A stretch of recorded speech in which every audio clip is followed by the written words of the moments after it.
ভূমি ও গৃহহীনদের জন্য ঘর বরাদ্দ দেয় সরকার। ঘর পেয়ে সেখানে সুখে শান্তিতে ভালোই কাটছিল দিন। দেখতে দেখতে চলে যায় 10 বছর। এরপর হঠাৎ করেই কয়েকটি ঘর দখল শুরু করে কিছু লোক। কাউকে করে মারধর, কাউকে বের করে দেয় মাঝরাতে, কারো অনুপস্থিতিতে ঘরে দেয় তালা। দুর্বৃত্তদের অত্যাচারে অতিষ্ঠ ও অসহায় গৃহহীনরা। জানা যায় 2012 সালের অক্টোবরে দিনাজপুরের ঘোড়াঘাট উপজেলা প্রশাসনের পক্ষ থেকে বেলোয়া নয়নদিঘি গুচ্ছগ্রাম প্রকল্প চালু হয়। সেখানে পুনর্বাসন করা হয় 50টি ভূমিহীন পরিবারকে। জীবিকা নির্বাহের জন্য এসব ভূমিহীন পরিবার ও আশেপাশের 300 জনকে দেওয়া হয় 33 বিঘার একটি পুকুর। বাংলাদেশের একমাত্র মাল্টিন্যাশনাল টাইলস ব্র্যান্ড আরএকে সিরামিক্স। এই পুকুরটি বেলোয়া নয়নদিঘি গুচ্ছগ্রাম মৎস্যজীবী সমবায় সমিতি 1-এর আওতায় পরিচালনা করা হতো।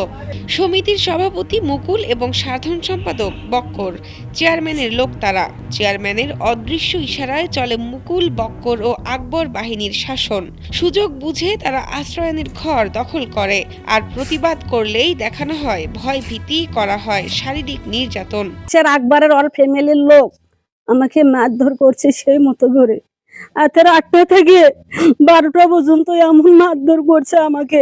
সেই ঘর আমার 8-12টার সময় সবাই আসে, হয়তো আমার কিলে ধরে বার করে দিয়ে আমার বেড়া মারে, আমার জামক মারে, অভিষেক বন্ধ করে উঠেছিল, সে মারে ধরে ঘরতে বার করেছে 8-12টার সময়। নয়নদিঘি গুচ্ছগ্রাম মৎস্যজীবী সমবায় সমিতি 1-এর সভাপতি মুকুল একাই 2টি ঘর দখলে নিয়েছেন। ঘটনাস্থলে মুকুলকে পাওয়া না গেলেও তার পক্ষে তার স্ত্রী শম্পা জানান, কেউ থাকে না বলে ঘরগুলো তাদের থাকার জন্য দেওয়া হয়েছে প্রশাসন থেকে। তার স্বামী দখল করেনি। ইউএনও 3বার তদন্ত করেছে, পরে চেয়ারম্যান, মেম্বার ও এখানকার সভাপতি মিলে ঘরগুলো বাতিল করে।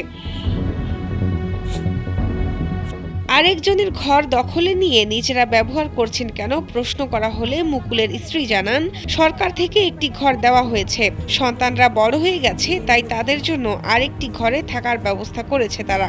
একটা আমরা পাইছি আর একটা ঘর আমি ওইভাবেই নিছি, তার কারণ আমার বড় বড় ছেলে আমি এক ঘর থাকি। আমাকে তো কেউ কয় না যে তোমার ছেলেটা আমার ঘর পরে আছে, আমার ঘরটা ফো।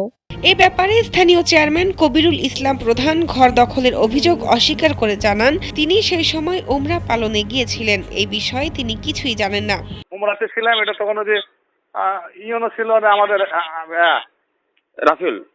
রাফিউল স্যার। জি স্যার, ওটা রাফিউল স্যার আর ওই সমবায় ভালো জানে, তো সমবায় আছে প্রদীপ।